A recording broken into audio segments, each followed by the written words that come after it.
Hello, everybody, and welcome to DE Business Lab. I'm Dr. Pam Maragliano Muniz, Chief Editor for Dental Economics, and with me is a return guest, Kendra Sellers. She is the CEO and founder of Tips Medical Billing. Kendra, thank you so much for joining me.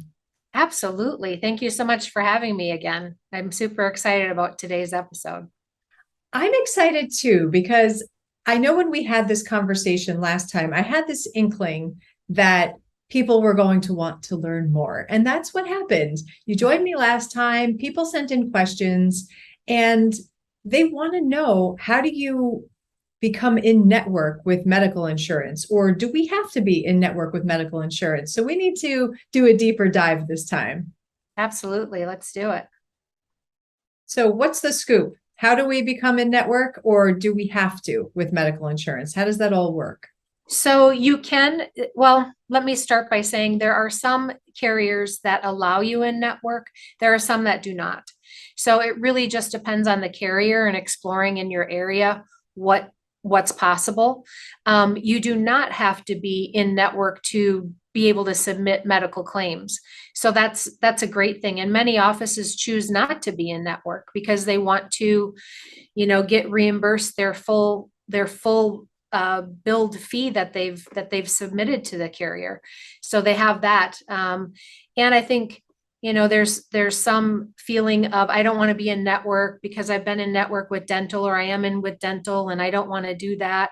So I think, it's really a personal choice. And those are things that I review with my clients. But there are some carriers that allow you in. There are some carriers that will not allow a general dentist in. They'll only allow an oral surgeon. There are some states where if you're in network with the dental, you're automatically in network with the medical. So it's different in every state, in every region, really. So we could conceivably submit for payment right now. Like, you don't necessarily have to go through all of these hoops and waiting periods and credentialing and all the things that we do for dental. Correct. Correct. I do advise my clients to get on board with CAQH because that's where the medical carriers go to get the information about all the doctors in their area.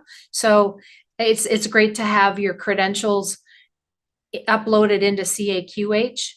And in fact, in the first part of the year, they actually are now saying that you need to check those and update them every 90 days.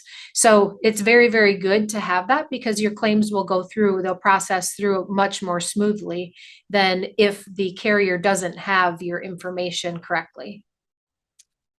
So right now, with the economy, inflation, high staff wages, and the lowest reimbursement that we've seen for a very long time, and obviously depending on the third-party payer plan, we as dental professionals are writing off a significant part of our production. Now, while it's infuriating and insulting for the most part, there are ways that we can actually still receive our full fee. Help me understand how. So you can actually bill to both medical and dental. They are two separate policies that the patient is paying for that you can tap into. So you can absolutely sometimes receive and oftentimes receive up to your full fee that you billed out. So that's awesome. I mean, that's ideal. It's like being a fee for service practice, but allowing medical and dental to pay for the services that you're providing every day in your practice. I find it incredibly crazy the longer I do this, how hard we work in a dental practice to get reimbursement up to that patient's allowed amount for the year, that $1,000, that $1,500. We work really hard to capture that in every patient. And when we start billing to medical, we lose that cap. I mean, medical has unlimited caps, thousands and thousands of dollars that they will pay to their insured patients.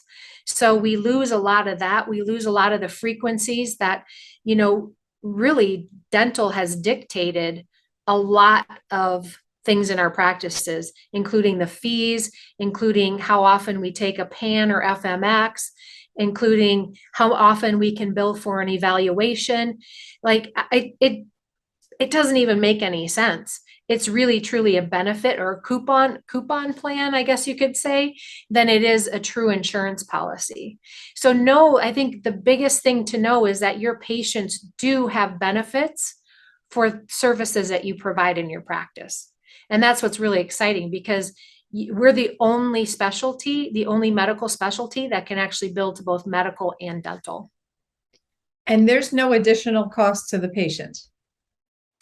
I don't have any offices that are charging the patient anything for submitting to medical. Most are doing it as a courtesy to their patients, just like you do with their dental policy. If you were out of network with dental, you're doing it as a courtesy to try to help reduce their out-of-pocket expenses. What types of procedures can we bill for? You can bill your evaluations. You can bill your CTs, your PANs, your lateral ceph, sleep diagnostics and sleep appliances, TMJ. Surgeries are a big one. And when we talk about surgeries, you can bill out the evaluation or consult that we give away for free for surgeries, and all of the things that go along with the surgery. So say your consult or your evaluation, you would probably be taking a CT at that point as well. You would be doing the surgery that same day. You could do another CT and bill that out. And 91 days after the surgery is completed, you can do a full reevaluation again, and bill out an evaluation and CT to make sure that the surgery was successful. We're getting great reimbursement for Botox for TMJ therapy. So TMJ therapy, diagnosis therapy, and even Botox injections for that problem. So implants, grafts. I mean, there's so many things that we can bill. Why don't more dentists do this? That's always a good question. The longer I do this, I wonder the same thing. I think a lot of it is that there's a myth that this doesn't work. I think a lot of people have went to courses that, are 2-day courses, immersion courses. And while those have a ton of information and are so valuable, they don't know how to take the information back to their team and implement it. And so they just don't. And it feels like a daunting experience when it shouldn't be. I think there's a lot of dentists, and I get those often, that have tried and failed this process 2, 3, 4 times. And, they're just, they want it. They just don't know how to do it. So I think I think there's just a lot of uneducation as far as what's possible.